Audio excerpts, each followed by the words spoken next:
Greetings on this Christmas Eve. I bring us into the spirit of the season with words adapted from Gwen Matthews. As December opened up before us, we welcomed the gift of reflection. We turned toward our holiday celebrations and searched for common threads of meaning. Each December we begin with Yule, the winter solstice, and we are invited to explore duality, cycles, and seasons, and to witness the Holly King being overcome by the Oak King.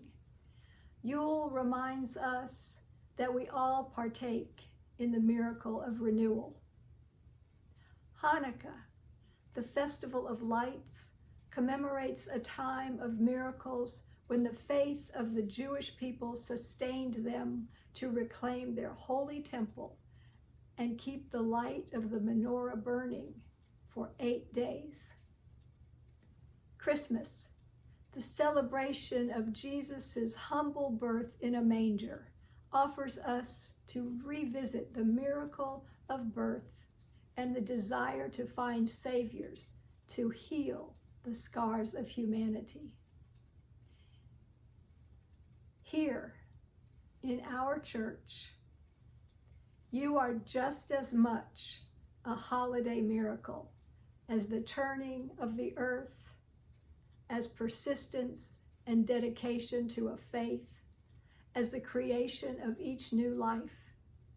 We see the love you give to others, the space you create to hold one another's joys and sorrows, and the generosity and spirit you entrust to this community.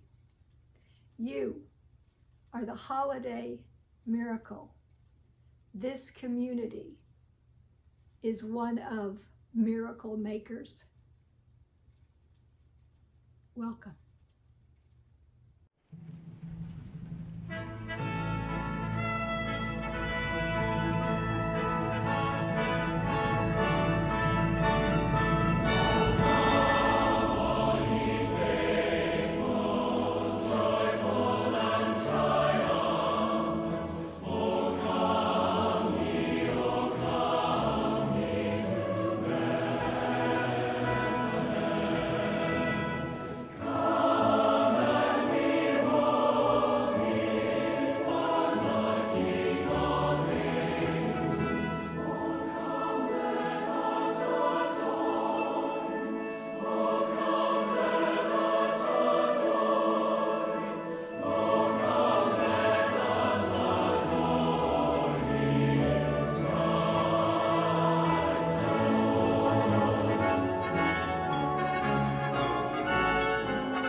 Angels we have heard on high, sweetly singing o'er the plains, and the mountains in cry, echoing their joy strains.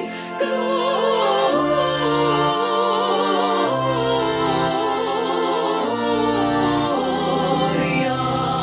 in excelsis Deo.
You Be Glad at That Star by Clark Wells.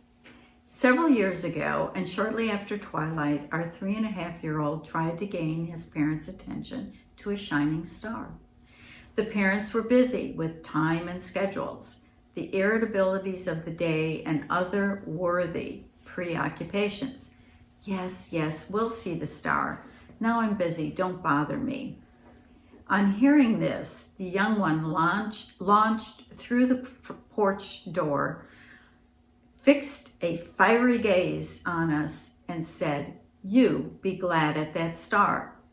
I'll not forget the incident or his perfect words.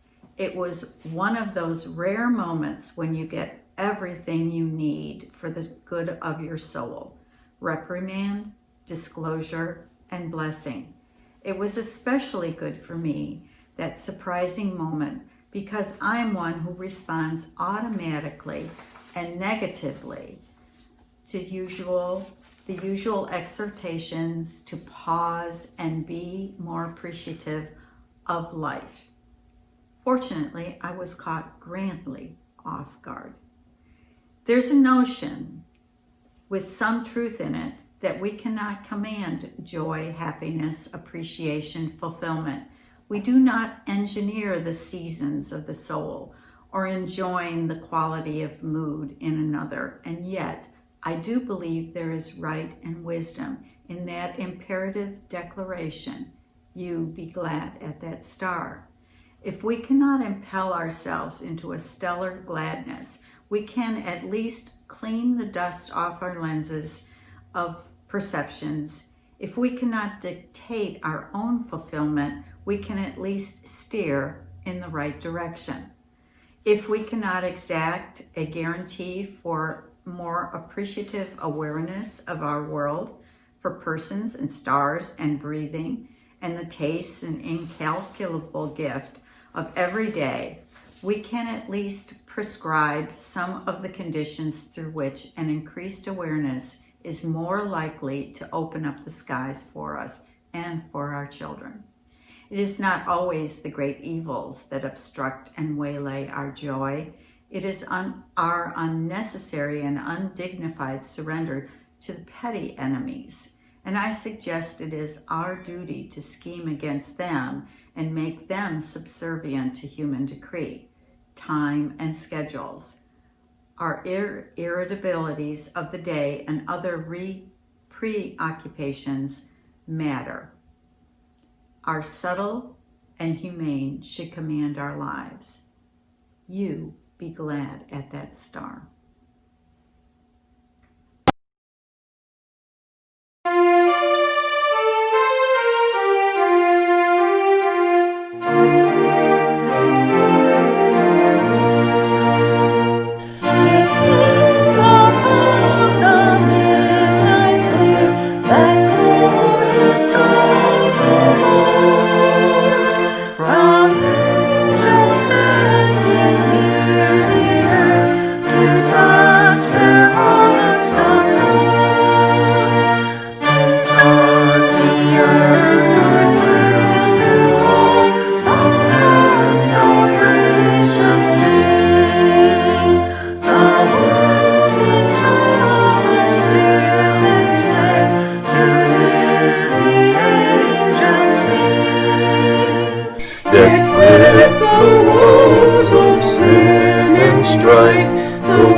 Suffer long.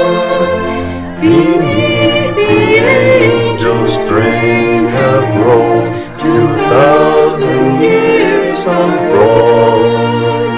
And we have borne on earth fear not the loves on which they bring. Oh, hush the noise and cease the strife, and hear the angels sing.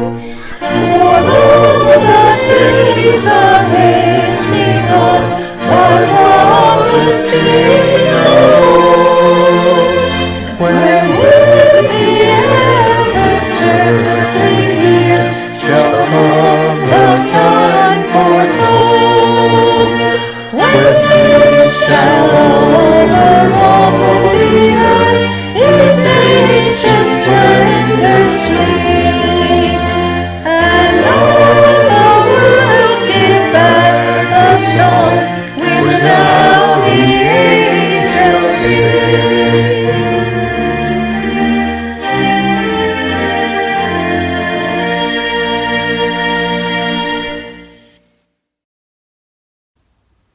Rainbows in the Windows by Jen Blosser. Somewhere in the world, there was a child and their grandparent sheltering in place, just like you are now. And they were really fed up, perhaps a bit like you are sometimes. The novelty of being at home all the time and doing whatever they wanted had worn off for the child, and they felt bored.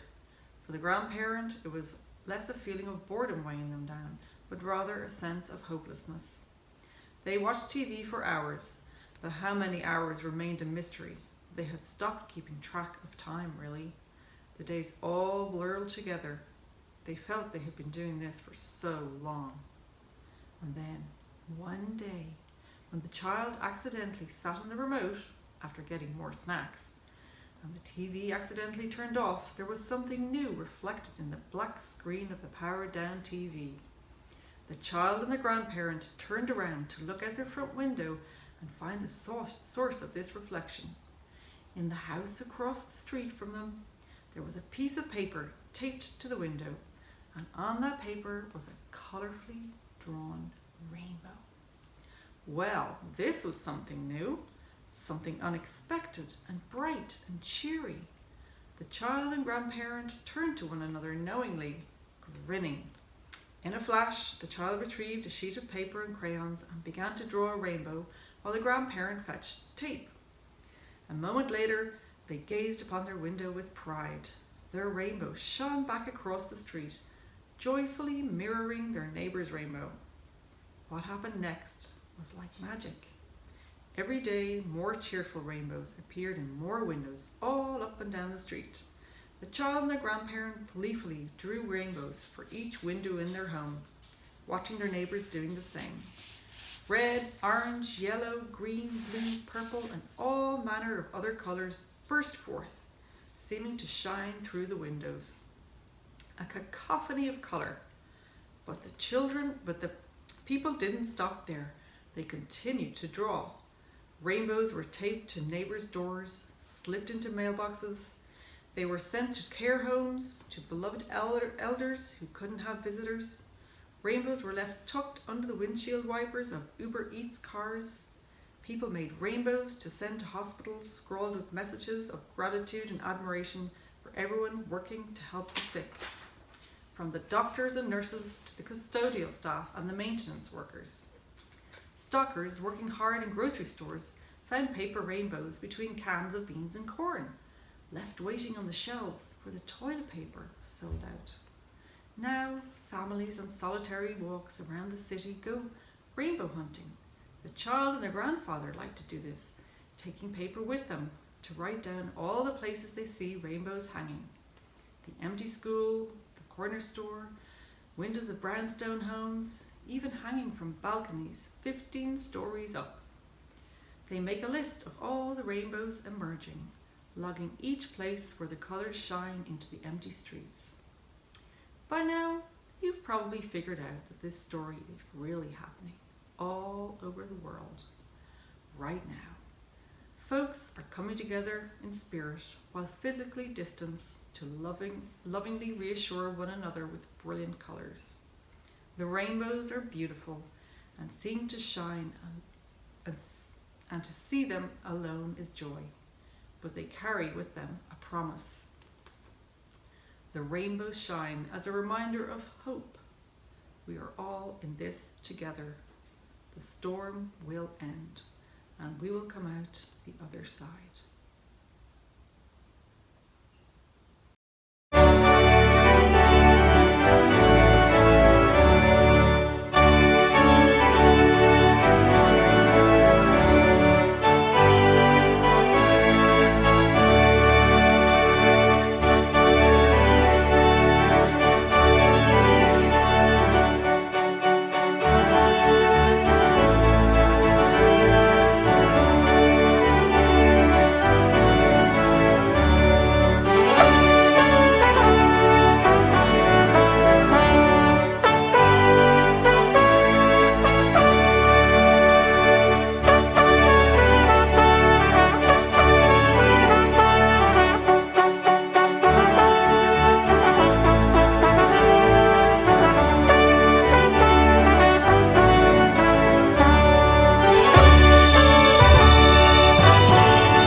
Why not a star?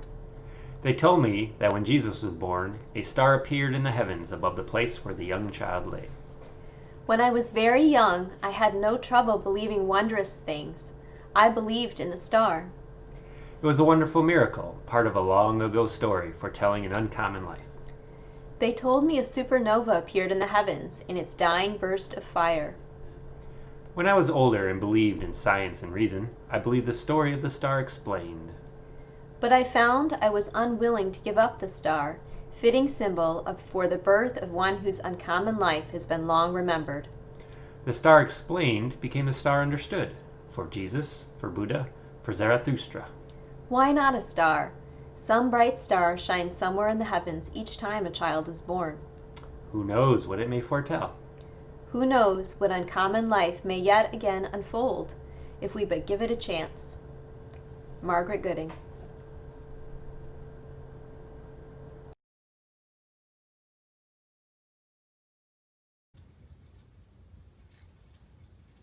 For so the children come, and so they have been coming. Always the same way they come, born of the seed of a man and a woman. Each night a child is born is a holy night, a time for singing, a time for wondering, a time for worshiping. Each night a child is born is a holy night. No angels herald their beginnings. No prophets predict their future courses. No wise men see a star to show where to find the babe that will save humankind. Each night a child is born is a holy night, a time for singing, a time for wondering, a time for worshiping. Each night a child is born is a holy night. Yet each night a child is born is a holy night. Fathers and mothers sitting beside their children's cribs feel glory in the sight of new life beginning. They ask, where and how will this new life end? Or will it ever end? Each night a child is born is a holy night, a time for singing, a time for wondering, a time for worshiping. Each night a child is born is a holy night. Each night a child is born is a holy night, a time for singing, a time for wondering, a time for worshiping. Each night a child is born is a holy night, a time for singing, a time for wondering, a time for worshiping. Each night a child is born is a holy night. My good friend, the Reverend Dr. David Freeman, is the minister of Weatherly Heights Baptist Church in Huntsville. Each year, they hold a Moravian love feast. It's a very long service with amazing music and liturgy, and they serve hot cross buns and coffee to everyone who comes. This year, they had to hold the service online using some pieces from previous years. I asked my friend David if I could borrow this particular piece for our service, and he agreed. So this next piece is a gift to us from a good friend of mine.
Peace of Wild Things by Wendell Berry. When despair for the world grows in me, and I wake in the night at the least sound, in fear of what my life and my children's lives may be, I go and lie down where the wooddrake rests in his beauty on the water, and the great heron feeds. I come into the peace of wild things, who do not tax their lives with forethought of grief. I come into the presence of still water, and I feel above me the day-blind stars waiting for their light. For a time I rest in the grace of the world and am free.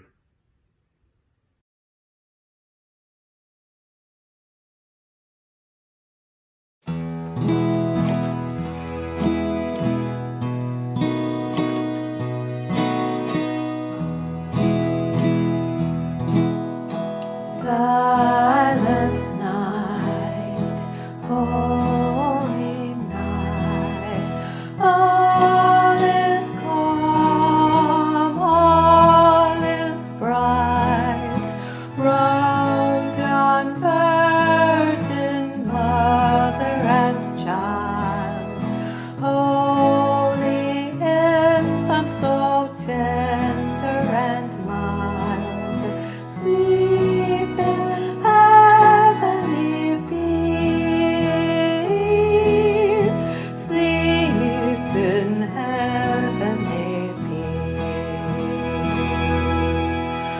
Silent night, holy night, shepherds quake at the sight, glory stream from heaven afar, heavenly hosts sing Alleluia. Sleep in heavenly peace, sleep in heavenly peace. Silent night, holy night, child of God, love's pure light, radiant beams from thy holy face, with the dawn of redeeming grace. Sleep in heavenly peace, sleep in heavenly peace.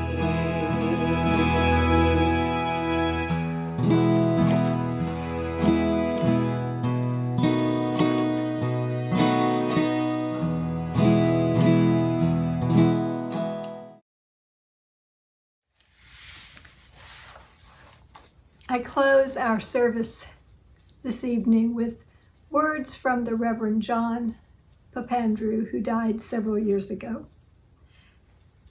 These words seemed very fitting for this particular time.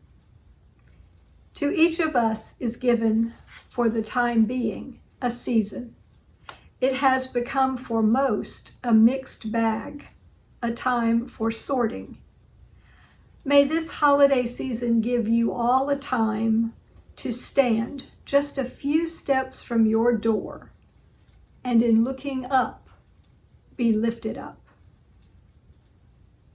May you go in peace, and may the peace of this season go with you.